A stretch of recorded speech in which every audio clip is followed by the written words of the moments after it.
story during the Martin Luther King celebration and really moved me. And when I got from my opportunity to speak, I realized that wow, she's not only sounds like people I know, but she felt like home. So it was easy for me to engage with her, and also to tie my message to hers. So I'm going to read a little piece from Dr. Craig, as she wrote in Real Women Speak series, Lessons for Dr. King. I was born in Selma, Alabama, and I was basically a happy child. I knew that I was cared about and that I was loved by my family, my mother and father, my grandmother, or Big Mama, aunts, uncles, and cousins surrounded me. We had lots of good times that were filled with sharing and laughter. But something within me changed as I became more and more aware of the society in which I lived. It was a segregated society, and I was on the inferior side. I began to pay more and more attention to how we were treated by white people. I took notice of the many restrictions that were placed upon us. When I read that the first time, I printed it out and went, wow. And I actually highlighted it. And um, when I read it the first time, I went, wow, because not only does she catch the essence of who I am, her story is my story. Right up to that point, her story is my story. And as I read through the rest of the article, I realized that she really was not just talking about her life, but she was drawing me into it because I can relate to it in such a deep way. And and uh, and in relating to her story, it was absolutely amazing to realize that this is my grandmother, this is my aunt, this is my mother, this is my aunt, because their stories are so connected. So to have her speak today about her stories, to tell my family story or my kinfolk story, and that felt really important to me in this day and age when we're seeing more and more things that are starting to look like the past, be it a protest, be it a conversation about race relations. More and more of these things are starting to look like something familiar. And so with Dr. Craig, it was an opportunity for us to say, oh, let's get the lesson for the people who have been fighting this fight for a long time and talking this talk for a long time. And those who were raised by those folks, which is why DL is here. So I'm not going to go into too much more, Dr. Craig. I'm going to leave it at that. DL is going to take us through some of the conversations. He has questions to lead us through. And definitely would want you to just please start off by telling us a little bit about yourself and your background, especially your professional background as you rose through the ranks of being a teenager marching to where you're at now. So, DL, Dr. Craig, thank you both for being here, and I'm turning it over to you now. Thank you very much, Marvin. Thank you for everyone. Thanks to everyone for being here and for producing such a program. And we're so excited to see you here. So part of what I want to do, other than say again, thanks not just to Marvin and the work that the Multicultural Resource Center is doing, but just to SOU in general and the work they tend to be doing as we move along. And this is such a time to talk about the history and where we stand and where we are. It just brings to mind to me in high school, I was listed or on the cover of the Los Angeles Times. There was a story done about 5 or 6 of us 20 years after the march, high school student 20 years after the 7th of Montgomery March. And so we were talking about that, and it's just, I would be really interested to see if they did a follow up and see if maybe now at 40 years after or plus, what those kids say, and they're saying some of the same things I said, or are they saying some of the same things Doc said today? And so that's part of what I would love to start with, if it's okay with everyone, to not just ask Dr. Craig and she's someone who I've come as like Marvin says, I guess at my age, it's more like my sister than my mother or my aunt. She has become my sister. She's very similar in age to my older sister. And I see her. She's such a sweet and wonderful person. And I think, Dr. Craig, let's start that off then with just asking a question. Paint a picture for everyone sitting here. What was it like in 1965 Selma, Alabama, that is, not Selma, Oregon, but 1965 Selma, Alabama? What was that like? Paint a picture for us. Oh, and you're muted, Doc, if you can unmute. When I stop and think back, It's an accumulation of the years before. It's that coming to that realization of how we were living in Selma, Alabama. I was very angry, very angry. And I have written stories about it. They're in AARP, they're in the archives in the Library of Congress under the Voices of Civil Rights. Very, very angry. And I just didn't like white people. No, no, they were not my favorite color. In Selma, it was predominantly Black and white. There were there was a couple from India that I remember who were very kind to me because I love to read books, and they would let me trade books. And on different occasions when I had no money and I was just browsing their little store, they would give me books because they knew I would take care of them and bring them back. So that was one. And then there was a family that I got to know that was Jewish. And I didn't know at the time how they were perceived by other whites. So Selma in the mid-60s was very segregated. Selma was there was hate. People would look at you and you could see them despising you. That's really sad. Yeah. So there were a group of us, teenagers, who just knew we had to make a difference. Change had to come. We did not want to be treated like our mamas, our big mamas, our elderly cousins and neighbors. We didn't want to be treated like them. Change had to come. So we were trying to plan what we could do. Thank God for the civil rights movement coming to Selma, because then we got some guidance. We were taught, and I called them the disciples of Dr. King.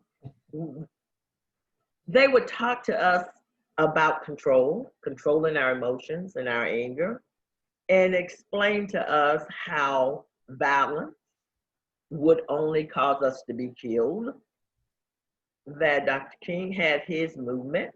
And it was too funny because the same time that Dr. King and his disciples were talking to us, Stokely Carmichael came. So a group of us went to hear Stokely. And they had to sneak him in town. So that wasn't like big news. It was quiet, only those who knew how to keep secrets, and I listened to this man, and then I go back to Dr. King, and I tell you, I do believe it was the religious upbringing that I had that pushed me more toward the peaceful movement versus what Stokely and his group were espousing at the time. So Selma, think about it. Colored sign, white sign. You could not go to Rexall or any of the stores. It wasn't Walmart at the time, we didn't have the Walmarts, but Rexall was a popular place to go and get food. Woolworth was a place you could go and order food. The Dairy Queen were places you could go and order food, but Black people could not order the food. And if you went to the ice cream place, like the Dairy Queen, you had to stand outside at the window in the hot sun and wait until somebody took pity on you and served you. And you could watch people come in, white, going into the air-conditioned building, getting their food, and enjoying the coolness inside. while you waited outside until somebody would come to the window and say, "What do you want?" Not pleasant. And you paid the same price. You wanted food. If you went to a restaurant, you had to go to the back door, and the Black people who worked in that restaurant as the cooks, the dishwashers, they would take your order and fill it, and the money would go through them. So things were not equal. They were not equal. The water fountain is a story I tell the young kids. When you're young and you go into Crest and you see that pretty copper tone box with the pearl handle, and when you turn that pearl handle, the water arches out like a rainbow. And then the most intriguing thing about that box was the hum that it would generate when it started cooling the water. So imagine, as a kid, seeing that water arching out like a rainbow. And then you get to catch it in those little white pointed cups. Oh my God, you knew that was the best water that God had ever created. But the sign above it said white. You look over in the corner, and then there's that rusted sink where you have to use your hands to drink water. Wasn't fairness. There was nobody caring about us. Go ahead, DL. You were going to ask something. Just following up, because again, there's that difference of years between when you start and when I came through. And when you think about it, I start thinking about my sister. My oldest sister is 10 years older than I am, and I think they were the first interracial class to actually go into the new high school. So it's interesting to start thinking about how the differences started taking place. But all of the symbols were still there, even as I was growing up. I remember the water fountains, especially in the courthouse. I remember always wondering as a kid, looking at the little bitty water fountain, I'm thinking, oh, that must have been made for us, for tiny people, as a kid. Not until my grandmother would explain, nope, that's what we had to drink out of, how we had to be. I just want to clarify for people listening, Doc, that Stokely Carmichael was part of a group called Student Nonviolent Coordinating Committee. And they were the people that really brought the movement into Selma. They were part of the main group that started the March on Washington. That was with Congressman John Lewis. But Stokely Carmichael was one of the main people of the Student Nonviolent Coordinating Committee. And then he came from Selma is when he really started being a little bit more militant in the sense of being more, as we think about him as being one of the major players of the Black Panther movement. And so just to give you some context of those folks. If you have not heard of Stokely Carmichael, please look him up. Please look up the piece. I'm sure it's on Google somewhere. Hell No, We Won't Go.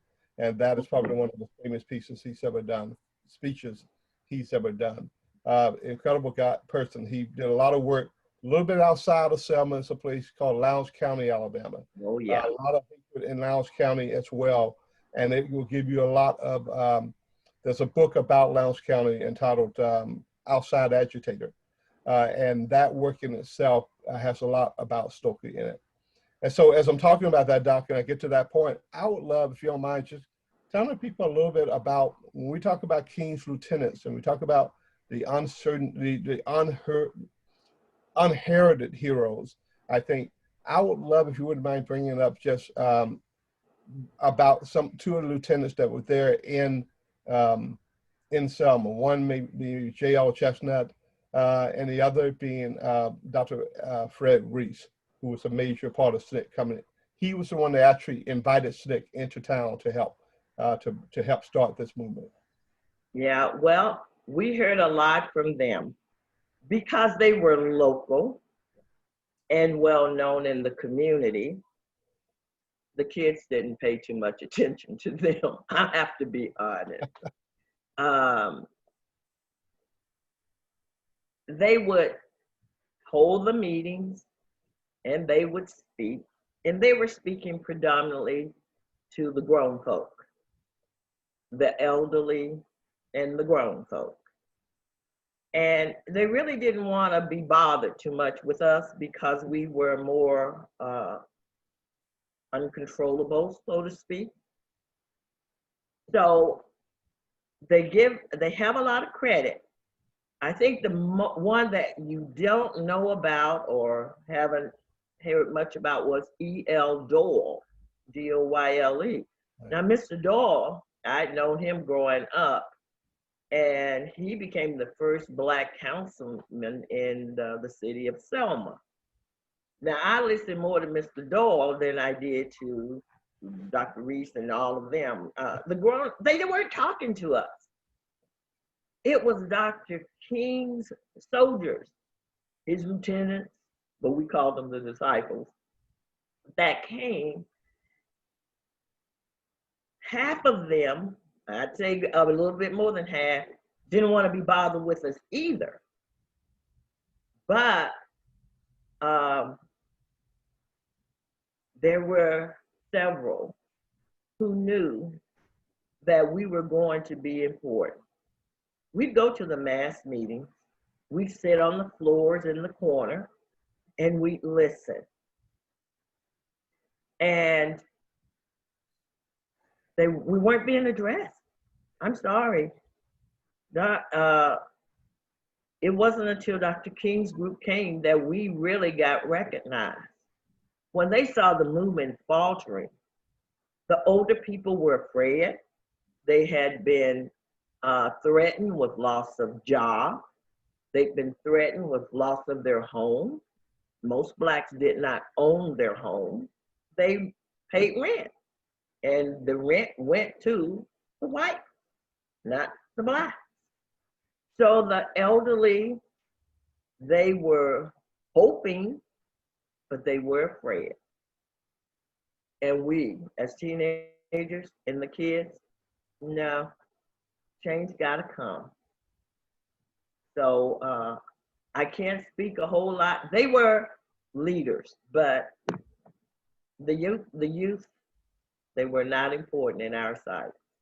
You know, probably one of the I guess probably one of the best names anyone that people have heard about as a younger person doing that Selma movement would have been Cheyenne Webb, and mainly because of the picture of the film that Disney did, and although it was Disney, but they did it on Selma Lord Selma from her book.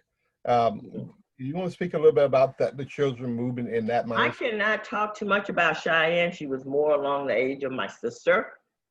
Me too. Yeah, she was more along the age of my sister.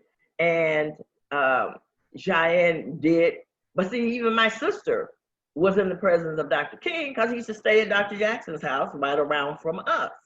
Right. So when Dr. King would be in town, you know, we all knew it. My sister's been in his presence, and she was a little kid, you know, but along the age of Cheyenne. And I can't speak too much about all of them. All I can speak to is my group, the 14, the 15, the 16-year-olds, how we felt and how we knew we were going to make a difference because we weren't going to back down. We just needed guidance. We knew that all of us would not make it. And we had committed our lives. So every time there was a call for a march, every time there was a call for we need people to crowd for jails, every time we made a commitment to be there in numbers in support of the movement. And thank God, Dr. King realized it's not going to be the old people that are going to make a difference. It's going to be the youth, because the movement was faltering. My big mama, wasn't going and participating at the meeting. My mother, she never went to a meeting. Her health was bad. She didn't want me to participate. My cousin Leela and the elderly, some of the elderly ministers. It wasn't until the youth confronted them, the youth, in their face, what is wrong with you? Are you afraid of? What are you afraid of dying? I told my big mama, you're old, you're dying anyhow. Move, do something. Be at the meeting, support. I'd rather die than live the way you've lived. That's what stirred in all of us. We just went out. We talked to our family members. We talked to the elderly friends. And when they realized that we were serious, then the older people started coming more to the meetings, the mass meetings, and listening. So Doc, when you talk about the mass meetings and you talk about from that point on, and for those who don't know, when we talk about the mass meetings, there were times when basically that's what it was, mainly at churches like Brown Chapel AME Church in Selma and First Baptist Church in Selma, where so many of them were and so many images you saw. It's interesting because those two churches became an interesting point during the presidential debate, a race against Obama and against Hillary, in which Hillary came to my church in First Baptist Church, and Obama went to Brown Chapel Church, and Hillary got, they gave her so much hell about sounding Southern when she doesn't always sound Southern. You know, they've tried to find any way to go against that day during that time. When you're talking about what has happened, and then from that point, then moving into the jails, like so many, if people are familiar with the civil rights movement, especially Birmingham, they would think about or they've heard the name Bull Connor in Birmingham, and all the hatred that he's put forth and what he meant. However, people don't realize, I don't think, for the most part, that there's a Jim Clark in Selma that was just as bad, if not worse. Oh, he was worse. Talk about a little bit about Jim Clark, and then your experiences in those arrests that were going on. Well, Jim Clark, hands down, was worse than Bull Connor. Bull Connor had some sense. Jim Clark had no sense.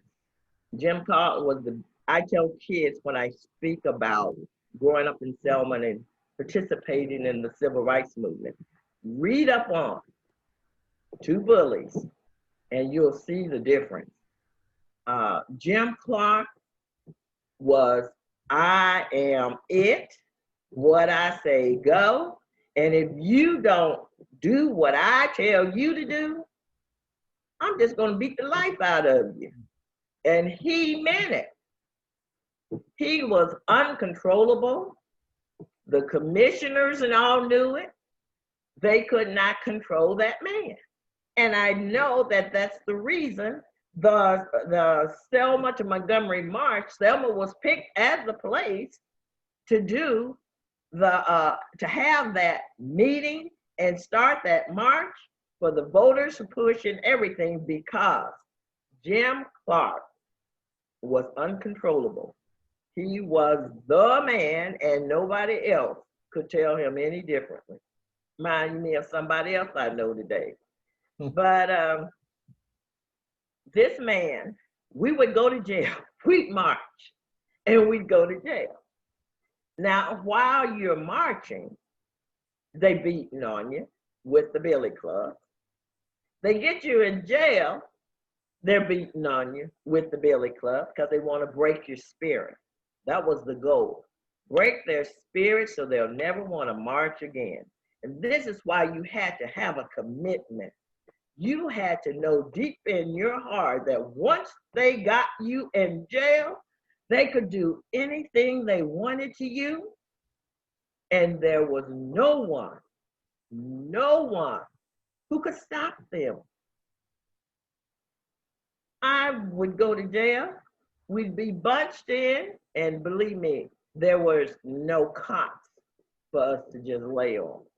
We were crammed into cells. We were crammed, just packed one on top of the other, and try to sleep that way.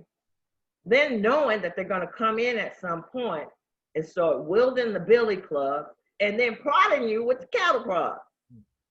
Now, I know that they believed in that 1-2 beat. 1-2, they beat you like that. 1-2. And then when they jab you with the cattle prod, zap, zap. And I've had those. They don't feel good. And break the spirit, break the spirit. That was their goal, to break our spirit, to frighten us to the point that we would never march again. And I teased my sister. I said, well, they got you the first time around. My sister marched one time. They got her in jail. She never went back. You had to commit. You had to be committed. And you had to know what's going to give me strength. What? And that's when I tell people about the strength of song. The strength of song. They used the threat.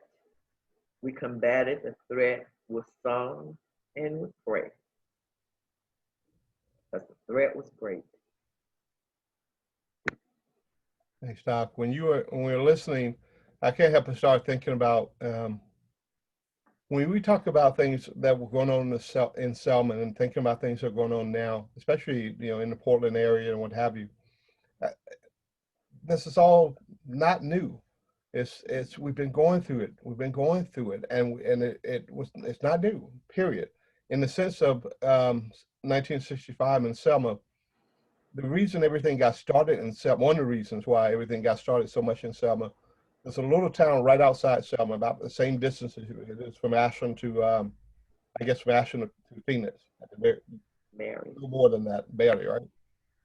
There was a veteran, a young man named Jimmy Lee Jackson, and they were marching in a little town called Marion, Alabama, and they were marching in Marion to fight for the right to vote, and more so before folks in Selma were doing it. And then the state troopers that were there, and at one point, Jimmy's mother and father were there marching, and they got pushed back by the state troopers. And when he saw his mother fall to the ground, he went to help her pull her up and push back the trooper to stop from hitting her. And that's when he got shot by the trooper. All he was doing was protesting for the right to vote. Once again, and that's one of the things that started this battle in Selma, that people came together and found a major point there in Selma to say, here we can move from here. Here's a great place to bring this battle. Dr. King and his folks. So again, as I sit there thinking about that and thinking about what goes on now, it just brings again the point that we are continually fighting this battle, and it feels like it hadn't even stopped yet. As I was growing up, there were so many cases where I had to deal with individuals, obviously in Selma. I remember those looks, Doc. I remember those looks of being looked down upon, and what do you think you're doing here, and why are you a part of this? I remember having a friend in particular, that was hung when I was growing up because the lynchings were so prevalent there in Selma and in Dallas County in particular. For those of you who hadn't heard, there's a place called, or there's a lynching memorial by, I think, I forget the name of the Legacy, that's the name, the Legacy Group. Created this lynching memorial in Montgomery, Alabama. It's a powerful piece. And if you ever get a chance to go, please go to, or at least look it up online. And one of the amazing things is that Selma is such a small place. It's no bigger than the size of Ashland, about the same population. And it's the county seat. So you can tell that the county itself, Dallas County, is a small place as well. Birmingham is the largest city in Alabama, and its largest county in Alabama, Jefferson County. Birmingham is the only, or Jefferson County is the only county that had more lynchings than Dallas County. Just to give you an idea of what was going on during the time and what was going, and the scope of hate that was in Selma and that was coming about. And so I think that's important to think about, and especially as we're moving into what we're seeing now and what's going on now. And Dr. I'd love for you to just kind of give what do you see as some of the similarities, of the comparisons of that? Well, I was asked to think about that, and I picked the threat, which is the threat of loss of job, your income, your loss of home, your loss of life. Because back then, if you didn't do what the whites who were in charge wanted, your homes would be bombed, your churches would be bombed. The Ku Klux Klan used to ride through the cities. The last time they rode through Selma, we had surprises waiting on them. When I say we, I'm talking about the youth, because we had gotten the flyers. So we did a lot of damage to their cars. The threat was great compared to today. I have not heard of people being threatened with the loss of their jobs because they are out there marching and saying Black Lives Matter. In Portland, there was a clash, and I heard that one person was killed. Significantly, I think, for this time and era, because many people were killed when we were marching for the right to vote, for equality, for justice back in the 60s. People were killed that, it's never been recorded. I know you say they had more lynchings in Birmingham, but I'm going to tell you, Lowndes County was a county nobody wanted to drive through. If they could drive around it, people would plan an extra day in their travels, because the people in Lowndes County were so low down, you disappear and nobody would ever hear from you again. So the threat compared to then. I talk about the color of skin. Back then, it was predominantly Black people marching. Today, I talk about the Rainbow Coalition, because the color of skin, they're all shades, from the whitest of whites to the darkest of black, and everything in between. Back then, we marched in certain cities, and other cities had what was called sympathy marches. Well, the sympathy marches today are worldwide. They're not just in one city or a couple of states. It's around the world. I chuckle because I hear chants, say his name, say her name. The difference between then, when I came along, and now, ours were not so much the chant, but the song. Remember I said, the song gave us strength. Oh my God, we'd be packed in the jail cells like sardines in a can. And it may be someone's first time ever marching and going to jail. May have been their first time getting hit with a billy club. And they'd start to cry. And we'd start to sing. Ain't gonna let nobody turn me around. The power of song. The power of song. And can you hear? Wonder, can you hear?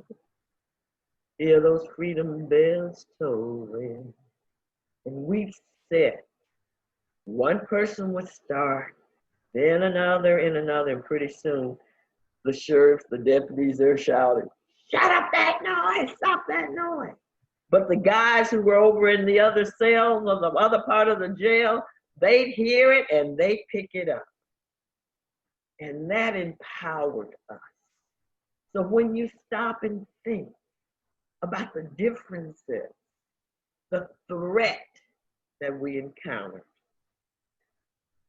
the assistance we got from other races and colors, different. The way we empower one another. And then the media. Back then, it was difficult to get out what was happening in one little segment. But now, look at George Floyd even. Eric Gardner, the I Can't Breathe. All over the world in an instant. Oh, it's a big difference today. And I am so proud of the youth and the adults who are out there today. I'm proud of them, even though I have fear because of the pandemic. You know, so there's their courage right there when it comes to health and life. Just to clarify for these guys, again, Selma and Montgomery is probably about 50 to 54 miles apart. Lowndes County is just outside of Montgomery, Alabama. So probably a good 15 miles at most and a good 35 miles from Selma. So it gives you an idea about what you would have to go through Lowndes County to get from Selma to Montgomery or vice versa. And Doc was talking about the pandemic and the aspect of that because of her years and years of a nurse that she's worked all these years as, and the work she's done helping people, period, here in Alaska and abroad. So I wanted to make sure that was clear. I started thinking, Doc, as you're talking about that, just my own experiences of living, of just growing. My grandmother was very clear about you need to know what these idiots are doing. Don't hide from it. Know what they're doing. There were marches in Selma. When I said marches, there were Klan marches, KKK marches, downtown Selma, Alabama as I was growing up. She would make me go. No, you're gonna come with me and you're gonna see what these idiots do. You can't, the only way to not be afraid of them is to stand up and show you're not afraid of them. And so we would go and we would march and see these idiots going. To this day, I remember going, she would take me, we were done, and then she would take me to Baskin Robbins. And there was one point we were sitting there and this guy comes running into the store. And he said, I'm sorry I'm late. I'm sorry I'm late. We had a meeting. I had to make sure I was there. And the guy that was already there, so what meeting? And guy just, it's KKK meeting, KKK march. And my grandmother heard him and I heard him. And so she grabbed my hand and we walked right out. And just things like that just was so commonplace that there was not even a big deal about it. And it is very similar to the sense of when you see the trucks that came into Portland earlier this week, or you see the folks who are finding another way to take a symbol that we are proud of and turn that into a hatred symbol. That's one of the saddest things I can't. We've let them take those symbols that should be proud for all of us, but turn it into hate. So we'd love to know, let's stop that, right? But Doc, I think then I'll let Marvin come in when he's ready, but just maybe a little bit more, or not more, but what were your experiences, do you remember, on the actual setup? Let me grab a tissue. And the march itself. Let me grab a tissue because that day we knew that something was going to happen and it wasn't going to be a good outcome. No one tried to fool us. We were told by the soldiers, the disciples, some people may die. We don't want anyone marching who cannot control their emotions. This has to be a peaceful march. Now, remember, I told you I had a lot of friends. We were all together, maybe about 25 of us that hung together, large crowd of us. And some of the young guys knew they couldn't, and we knew. So we would say, you can't go. A couple of the girls, you can't go. So they took us beside Brown Chapel Church. We had been in a classroom inside the church, and they were telling us, you know, how they wanted us to behave. We had even had food that morning. Took us on the side, and they lined us up. They pushed us, shoved us, hit us, spit at us, everything. And there were like judges standing there to make sure that you did not show anger. And they would say who could march and who couldn't, based on how you responded. Now remember, they're doing this predominantly with the teenagers. My brother was with me. He was 13, and he really wanted to go. Now my mother was sickly, and I knew my mother would not have wanted him marching. But I didn't think he would be able to pass the test. So I said to him, well, if you pass the test, you can go. Lord, the boy passed the test. I was like, oh my God. And I promised him he could go, so I gotta take him. We lined up, we're walking. As my brother and I got across the foot of the bridge, we had taken maybe about 10 steps when they lit into us. The sheriffs, the deputies, the police, they lit into us. They started shooting off the tear gas. Well, we lost everything we had eaten that morning. It came up. I don't know if any of you have ever been where there's tear gas without a mask.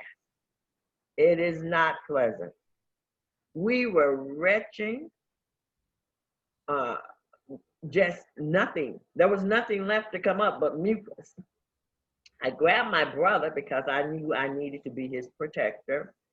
And all I could think of during this time that these people were coming at us with billy clubs, some of them wrapped with barbed wire, on horses, with whips, long sticks where they could just ride, whip, or ride and beat. I grabbed my brother and we went to the edge of the riverbank. And I said, lay down. Take some deep breaths. And all my brother could say was, the blood, Geneva, the blood. Now, I'm a nurse now, and I know he was in shock now. I didn't know it then, that he was in shock. All I could say to him was, be quiet. Can you see me still? There's something on my screen. So we hunkered down, clinging to the edge of the bank. And I was thinking, Lord, we may go down, but that's okay. I got to get this boy back to the church. I have got to keep him safe. Because if I don't, my mama gonna kill me. And God knows I'd rather be killed by these white people than to be killed by my mama. So I grabbed my brother. I said, Vernon, take some deep breaths. Take some deep breaths. And when we get up, I want you to run like you never ran before. And he kept saying, huh? I said, huh? And I'd shake him. Deep breaths. Look at me. And he finally looked at me and he acknowledged. I said, you've got to run. We took some deep breaths. This cloud is over us. And I grabbed that boy by the hand and I got him back to Brown Chapel Church.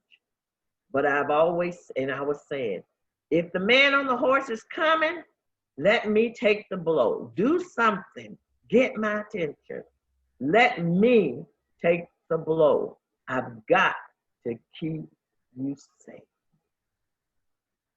My brother would tell that story. He says, she ran so fast, my feet never touched the ground. He goes, I was flying. But the fear was, my mama, she knew. My mother got off her sick bed. When we got to Brown Chapel Church, all the kids were saying, your mama's here, your mama's here. And I'm going, what? They go, yeah. I said, where? They pointed. I took that boy and I pushed her in his arms and I said, here he is, he's safe. And a lot of things that I remember about that day, about the man riding that horse up the church steps, I said, people don't realize these people rode horses up Brown Chapel, the steps of Brown Chapel Church. They were crazy.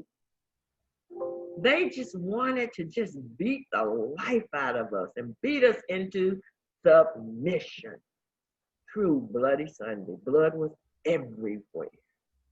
Everywhere. But I couldn't focus on the blood.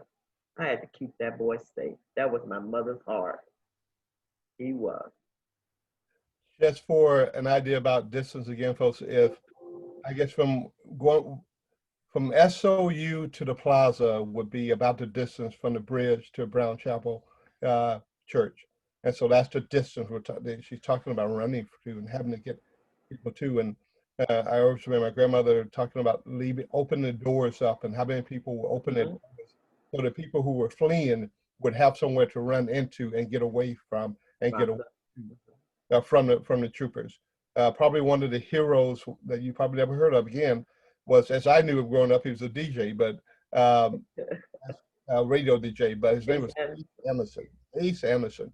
And Ace had the only African-American Black ambulance service in town. And so he was the only one that was come to help people who had been attacked over the other side of the bridge. And the story is always that he got there, the state troopers that were on horseback stood at the bridge or were there on the bridge and tried to keep him from going over the bridge. And he simply gunned the motor and ran through, and all of a sudden you saw horses getting out of the way. That's right. Many people as he could to get to the only Black hospital in town. Remember, the hospitals were segregated. So Samaritan Hospital was the only ones that would allow Black people in to be treated after all that was going on.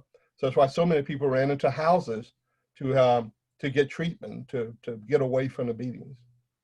Yeah. I thank you so much for that story. Thank you. Oh, and just know too that the ones who were not allowed to march had prepared when they heard that we had been attacked on the bridge. They had bricks, stones, garbage can tops. They used all of that to distract the police who were following us and beating us so that we could get to safety. And believe me, they really they had accuracy on with those bricks and stones and to deter so that we could get to safety. Yeah, that was a day. Oh. That was a day. Marvin, I think if you're good, I'll turn it over to you. And just, again, if you guys don't understand now, I don't know what else I can do to make you understand how Dr. Craig is such a powerful force in my life and a powerful force in just the history of this country. Well, we need to also understand that we learned from Dr. King about ethics for work and the importance of education and having the ability to educate others. So I followed Dr. King's guidance. My mother started it. He reinforced it. And that path was helped along because of his teaching. Yeah. Wow.